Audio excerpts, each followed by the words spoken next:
Hello student, मैं ज्योति बाराशर CS study point में आज हम डिस्कस करने वाले हैं table creation and data manipulation command. देखो बच्चों, हमने लास्ट जो क्लास ली थी, हमने उसमें जो प्रीवियस वीडियोस थी हमने उसमें डिस्कस किया था किसके बारे में। 12th चैप्टर था कि हमारे रिलेशंस जो रिलेशन होते हैं जिसमें ग्रेटर देन, लेस देन, हमें अपर केस कैसे लेना है, टेबल कैसे क्रिएट करनी है, नल वैल्यू कैसे फाइंड आउट करनी है, हमने ये सीखा था। अब हम इस चैप्टर में क्या है डिस्कस करेंगे किसके बारे में कि हम डिस्कस करेंगे introduction database in MySQL and create table, changing data and DML commands and more DDL commands के बारे में। हमने डेफिनेशन की थी DML data manipulation language, DDL data definition language, ठीक है। तो अभी हम उसके बारे में अब आगे फर्दर पढ़ेंगे इस चैप्टर में और उसके बारे में जानेंगे, ठीक है। अब क्या है, इसका इंट्रोडक्शन कर लेते हैं। अगर बच्चों मैं बार बार आपसे यही कहती हूँ, अगर आपको कुछ समझ नहीं आता तो प्लीज़ मुझे कमेंट बॉक्स में लिख दीजिएगा। अगर आपको कंटेंट अच्छा लगता है तो उसे लाइक एंड सब्सक्राइब ज़रूर कीजिएगा और अपने फ्रेंड्स को शेयर कीजिएगा, ठीक है। अब क्या करते हैं, इस चैप्टर में देखते हैं। तो इसमें कहा है इंट्रोडक्शन में split now you have learned and quite a lot about working in MySQL. So far you learned about and the writing and the simple SQL statement and using MySQL function is query. आपने पढ़ा भी, writing भी की कि simple SQL क्या होती है, statements क्या होती हैं, एंड MySQL फंक्शन क्वेरी भी की है, ठीक है। This chapter is going to introduce many new and useful commands. हमने इस चैप्टर में क्या करनी है, SQL से रिलेटेड न्यू कमांड डिस्कस करनी है, ठीक है। अब क्या है, in this chapters we shall be the discussing some more commands that tell you create a table.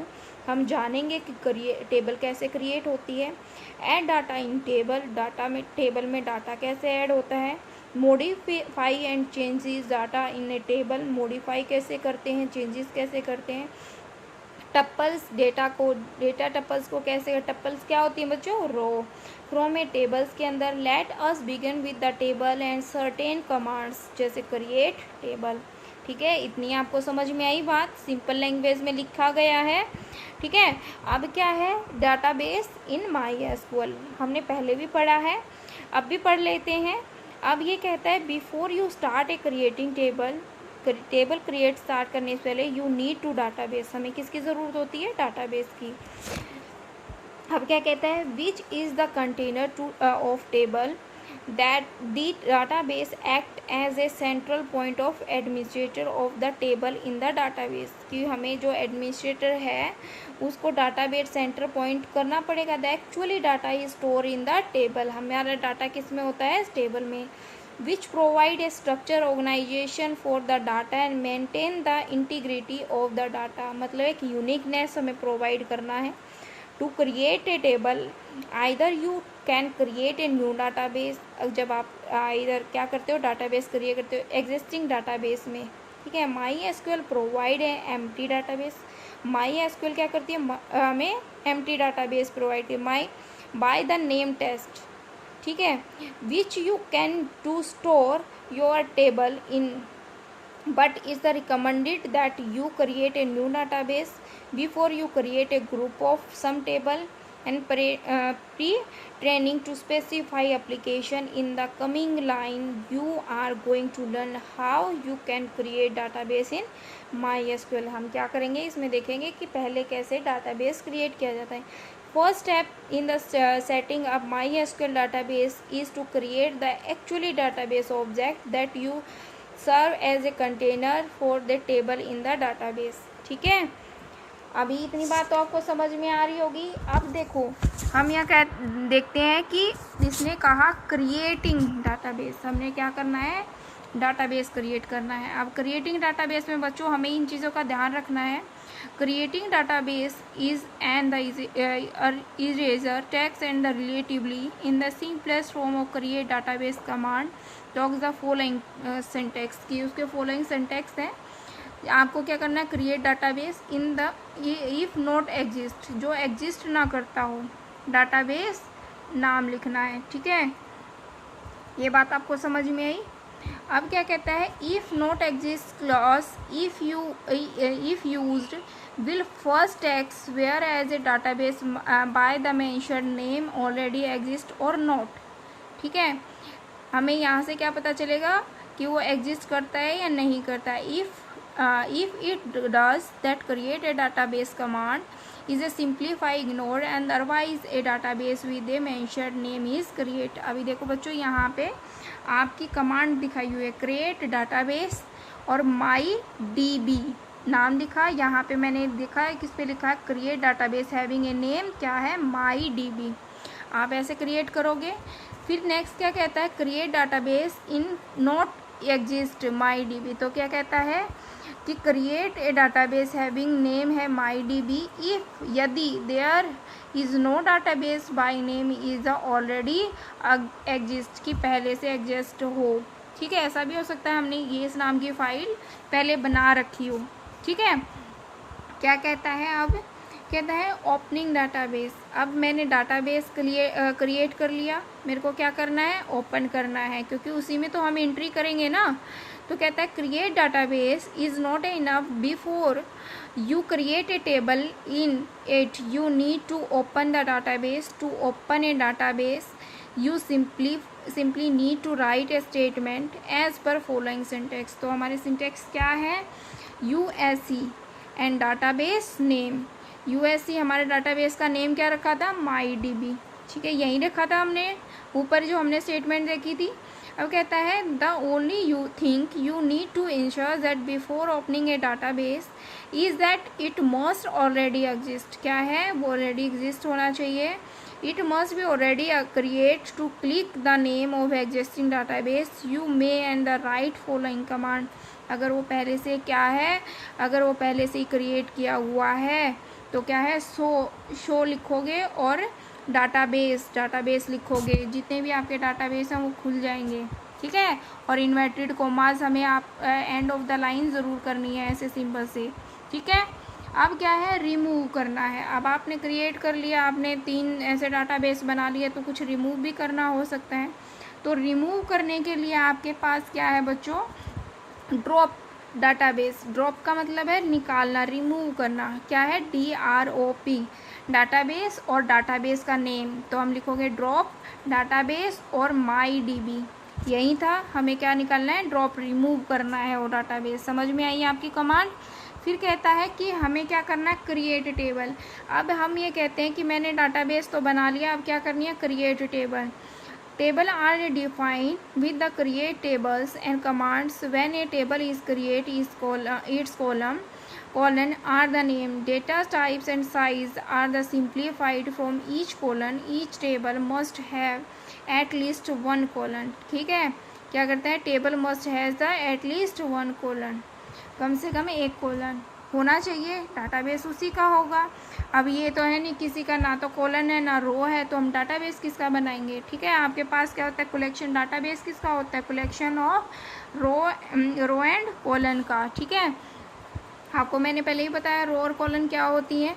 तो क्या कहता है कि क्रिएट ए टेबल, मैंने टेबल क्रिएट की, कि नाम लिखा टेबल का, फिर हमने कॉलन नेम दिया कि कॉलन का नाम क्या रखना है, मतलब क्या लिखना है, सीरियल नंबर या स्टूडेंट नेम। ठीक है, किस में, फिर कहता है डाटा टाइप कि इंटीजर है क्या है, फिर उसका साइज़ भी देना है हमें। समझ में आई कैसे देना है। हमारे क्रॉस है ग्रेट, हमारे जो ये सिंबल्स हैं इनके अंदर, तो हमें क्या है, ये हमारे इनबिल्ट है, हमें प्री डिफाइन है कौन है, तो हमें कितना साइज़ देना है यहाँ पे। अब देखो, अब यहाँ पे दिया हुआ है मेरे को एम्प्लॉय की है, एम्प्लॉय टेबल है, ई कोड है, ई नेम भी चाहिए, सेक्स भी चाहिए, ग्रेड भी चाहिए और ग्रॉस भी चाहिए। ठीक है, हमने जो टेबल क्रिएट एम्प्लॉय टेबल हमने क्रिएट कर ली। अब क्या, क्रिएट टेबल एम्प्लॉय, तो ये लिखा हुआ है। ई कोड हमें क्या चाहिए, इंटीजर चाहिए। ई नेम कैरेक्टर 20 मतलब 20 डिजिट का नाम होगा। सेक्स मतलब हमें एक ही है, मेल है या फीमेल है। ग्रेड है 2 के चाहिए। फिर ग्रॉस है, डेसिमल पॉइंट में भी हमारी हो सकती है। ग्रॉस सैलरी होती है ना, वो भी डेसिमल में। अब शॉर्ट नोट कहता है before using issuing a create table command and make sure that its present and database has been open using, तो हम क्या करेंगे यूएसई डाटाबेस नेम कमांड से। ठीक है, ये बात आपको क्लियर हुई। When you create a table, you can place and construct and own the values that can be the entered into the field. If this is specified SQL, while reject any value, enter and change, insert and update command that wallet and the criteria you and define. Let us learn about the constraint and detail. समझ में आई आपको? अब क्या कहता है, data integrated for the constraint, कि हमारा जो डाटा होना चाहिए ये वो यूनिक होना चाहिए। Constraint is a condition or the check application applicable on a field set of, क्या होती है, फील्ड्स को। अब इसकी डेफिनेशन पढ़े। डेफिनेशन कहता है a constraint in general refers to the condition और a check that applied to a column field or set of column in a table. Write the maintain data integrity, show the integrated constraint। ठीक है, हमें यहाँ पे देखना है। अब क्या कहता है, two basic type of constraint, column constraint and table constraint. ठीक है, difference between two is the column constraint apply only the individually, column क्या है individually, and where ever the table constraint apply the group of one or more colon. ये बात आपको याद रखनी है कि जो हमारा क्या है कॉलन कंस्ट्रेंट है वो इंडिविजुअली के लिए है, और टेबल कंस्ट्रेंट है वो किसके लिए है, ग्रुप ऑफ मोर कॉलम्स के लिए। समझ में आई, कॉलम्स के लिए। अब क्या करता है, सिंटैक्स देखा इसने, क्रिएट टेबल, टेबल नेम दिया, नाम दिया, टाइप दिया, साइज दिया और कॉलन कंस्ट्रेंट दिए। यहाँ पे टेबल कंस्ट्रेंट है तो आपको यहाँ पे देखना है। ठीक है, अब क्या कहता है, the field given is the parenthesis and after the table constraint are the field in which they apply the colon constraint apply to colon whose the definition they follow. For example, if you write the keyword not null, क्या करोगे, for example क्या है, if you write the keyword not null immediately after the data size of a colon, this means the colon can never have empty value। तो colon क्या है, never कोई भी empty value, null values, otherwise SQL we assume that null is the permitted, null क्या है, permitted है। इसने एक वो क्या है हमारे पास, null is a special keyword in SQL. SQL में नल क्या है, एक स्पेशल कीवर्ड है that the duplicates on the empty value. A column having null is not empty but store value, the store an empty value to null cannot be added, abstracted और the compare, वो क्या करता है, अब्स्ट्रैक्टेड और compare कर लेता है। आपको क्लियर हुई ये क्या कहना चाहता है आपको बात? ठीक है, अब क्या है, ये कहता है, देखो अभी इसने वही है क्या किया, आप क्या करोगे, इंटीजर नल नोट नल और क्या करिए नोट, यहाँ पे भी not null. The about command create a table employee code column is integer can never be the empty, never empty नहीं होगा, following the keyword is not null, similar the column and E name character 20 and sex 1 and can never the null values any time place to the put and null value in these columns will be rejected, वो क्या हो जाएंगे, rejected हो जाएंगे। आपको बात समझ में आई बच्चों? आई होप सो आपको ये पॉइंट क्लियर हुए होंगे। और नेक्स्ट वीडियो में हम क्या डिस्कस करेंगे कि इसके जो डिफरेंट कंस्ट्रक्ट हैं कि यूनिक कंस्ट्रक्ट क्या है, डिफ़ॉल्ट कंस्ट्रक्ट क्या है, प्राइमरी क्या है, चेक कंस्ट्रक्ट क्या है, तो फॉरेन की कंस्ट्रक्ट क्या है, तो हम इन चीज़ों के बारे में डिस्कस करेंगे बच्चों। अगर आपको कोई डाउट है तो प्लीज़ मुझे कमेंट बॉक्स में लिख दीजिएगा। आज के लिए इतना ही। Thank you so much.